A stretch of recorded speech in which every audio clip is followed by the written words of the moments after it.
The East round 2 matchups are set and is going to be very competitive. These matchups will actually be very close, even though everyone's already penciling that Celtics and the Cavs will go through. But if the Knicks and Pacers play their best brand of basketball, then they can surprise everyone and pull off the upsets.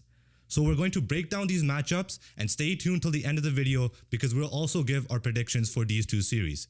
So let's get right to it with a big boy matchup. The most popular teams in the NBA, the Boston Celtics, take on the New York Knicks.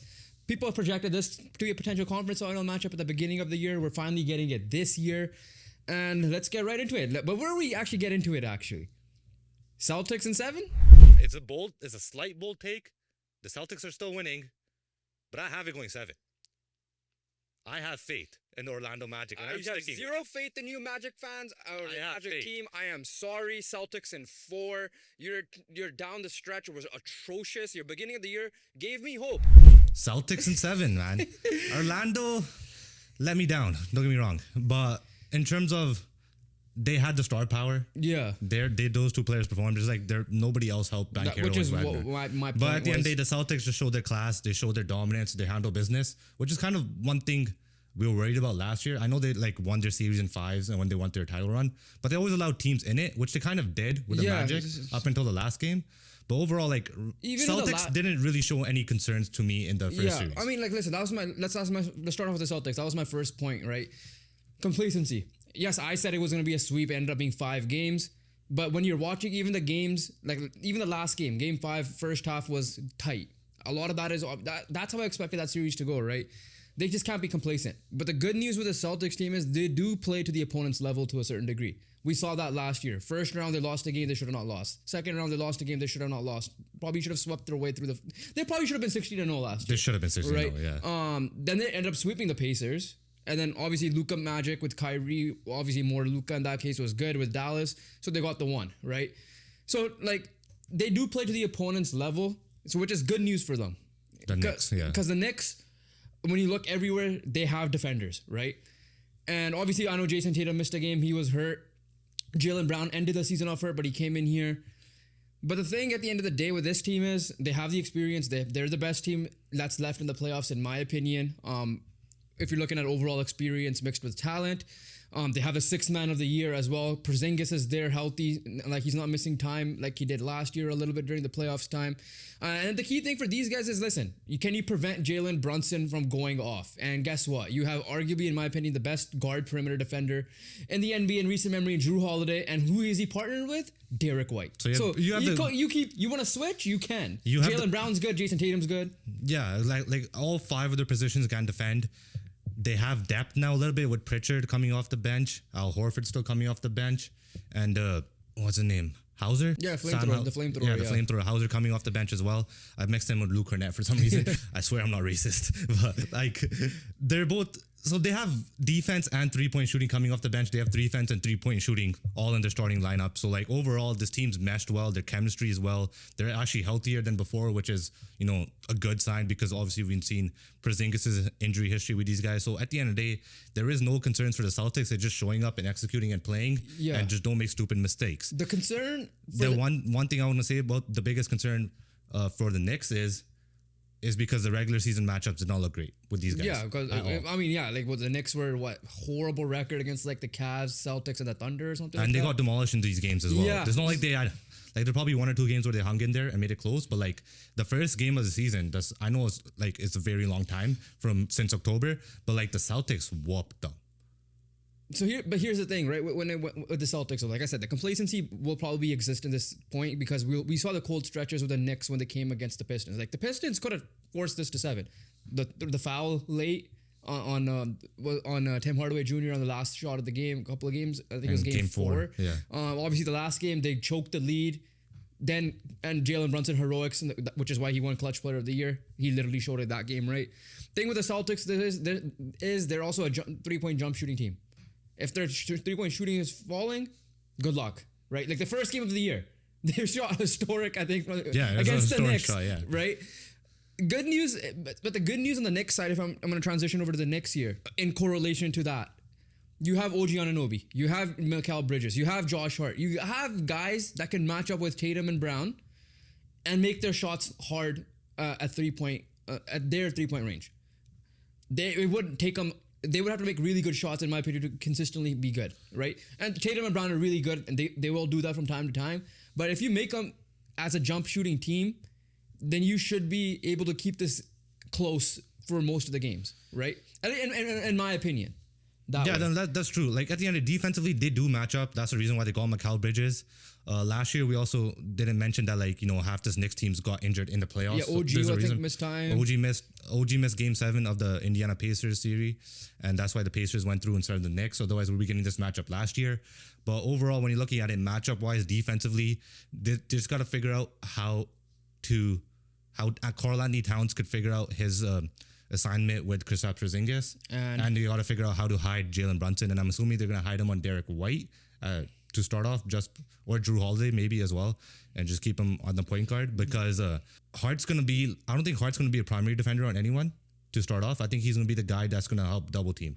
Well, if you going back to the Towns thing, you said Porzingis. I'm throwing in Al Horford as well. Al Horford is. I'm talking about him guarding Porzingis. Oh, okay, yeah. That's to be concerned. Which is obviously going to be the foul trouble, because you're also going to probably find him to switch on Tatum and Brown, and they'll get the foul calls they need. But if you look on the flip side for the Knicks, you talked about the defense of Towns. I'm going to look at the offense. Jalen Brunson needs support one way or another. So Towns cannot be in foul trouble. We know that.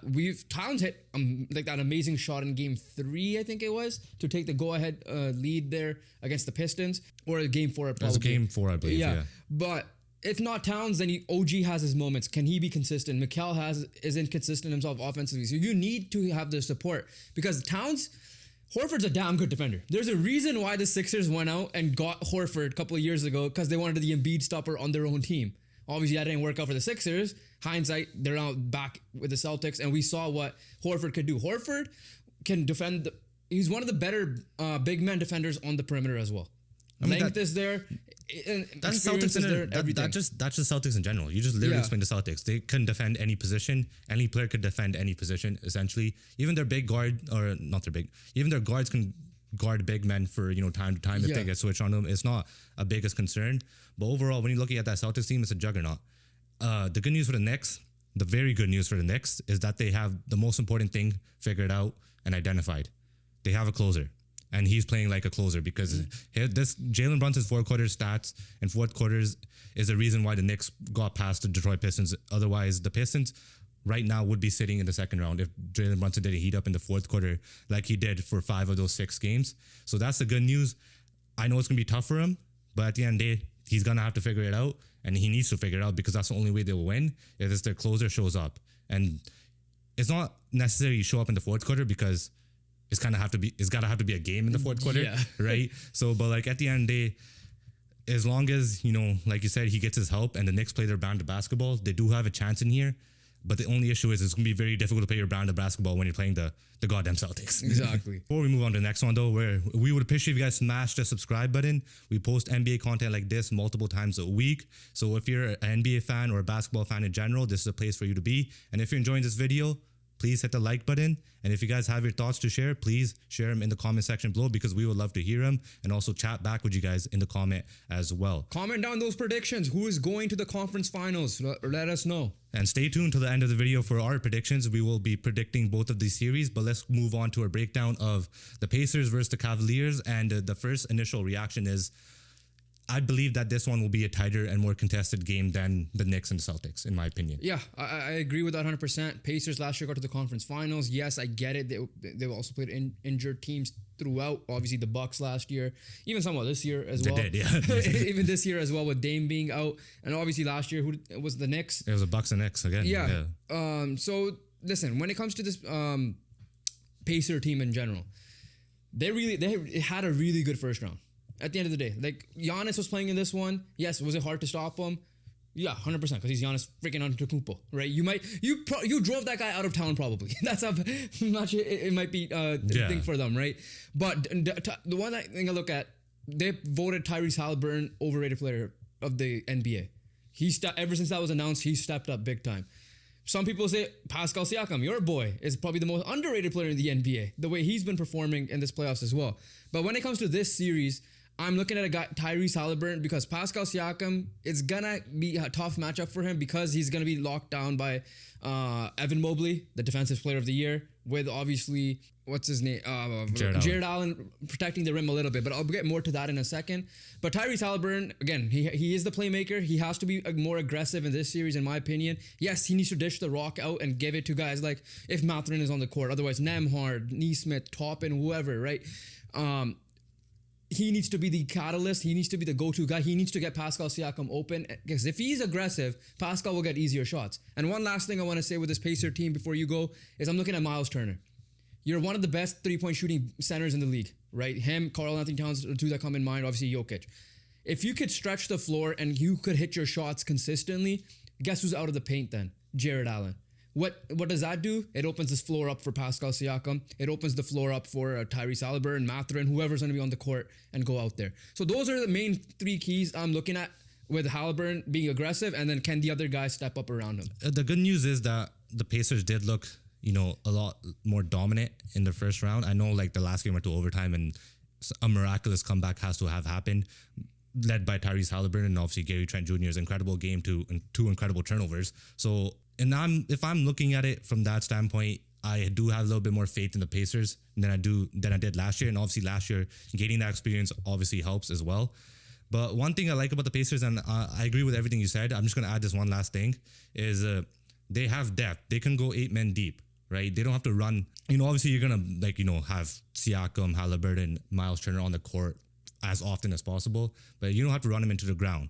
Right, it's gonna be a long series, or like at the end of the day, it should be a long series if you're trying to win, right? Especially if it's only way it's a short series if the Cavs win. That's the only way I see it. But they have TJ McConnell, who's been a great backup PG in this league, coming off the bench.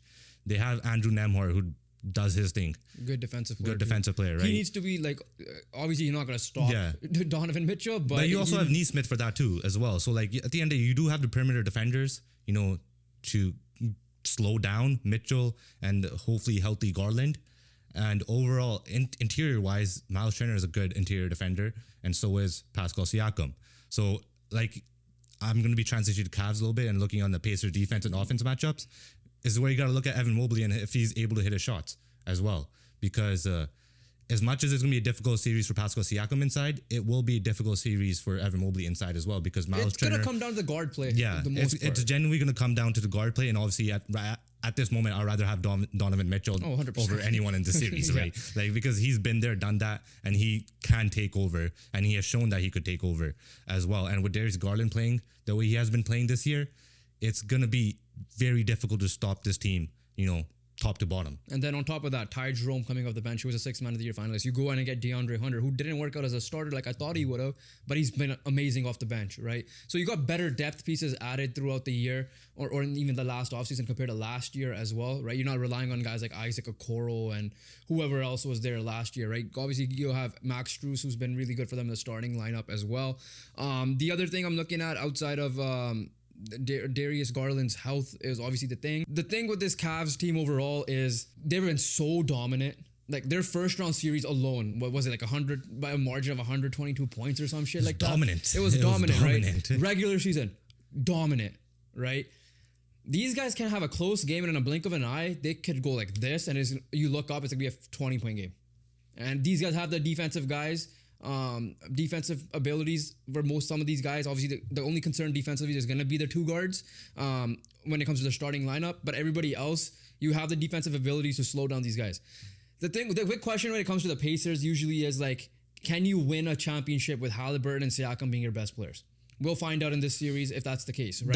That favors the Cavs heavily more because you could win a series with Donovan Mitchell. Yeah, you could go on a run with Donovan Mitchell. Here's the thing: you could go on a run with Pascal Siakam as your second option, because we've seen it happen before. Yeah. With Toronto in 2019.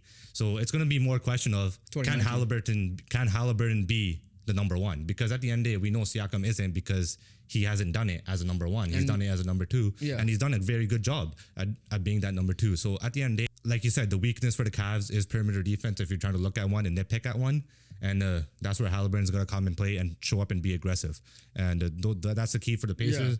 The key for the Cavs is just do what you've been doing. I mean, Siakam is the number one in this series, right? When it comes to scoring punch, for the team. Yeah, no, but in this it series, has to be Haliburton. But I'm saying if you're just looking as a collective, as a team, it is Pascal Siakam, which is it's what he's shown. Yeah, but in this series, it's gonna have to be Haliburton. He's gonna have to channel that overtime, last 40 seconds throughout. Minute 1 to minute 48 throughout 7 games potentially. Oh, did you by the way see how his dad's banned from the games?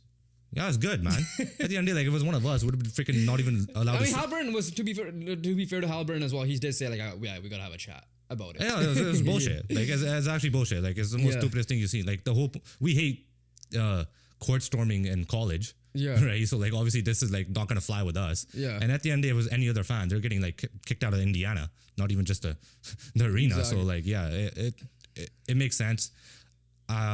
He will be back next year. I don't think he's like. I don't know how long it was. I just saw that he's gonna be out. I think he's done for the playoffs, but he'll just because he is a dad. I think he'll be back next season. But like I said, this series is gonna be a fun one. So it's time to make our predictions for these two as well. And let's start off with this Cavs and Pacers one. Like you said, I think obviously on paper it seems like easy Cavs with how dominant they were in the first round, how dominant they were during the regular season, but how good the Pacers have been like since like December onwards, in my opinion, and including these playoffs. Yes, granted, it doesn't help. It helps you that Damian Lillard has been injured, but even then, you were dominant, right? For me, it's gonna go 7 games. I think these guys are skill level wise are there, but the star power, the experience of what the Cavs did this year, I'm going to give them the edge in 7 games, 4-3 to the Cleveland Cavaliers, and as well because they have home court advantage. The Cavs, are just been so dominant from, regular season game 1 to up until this point, and they haven't slowed down since. I agree with you, it's going to be a long series, but I'm going to go pick the Cavaliers still, but I'm going to go in 6 games. Fair. Yeah.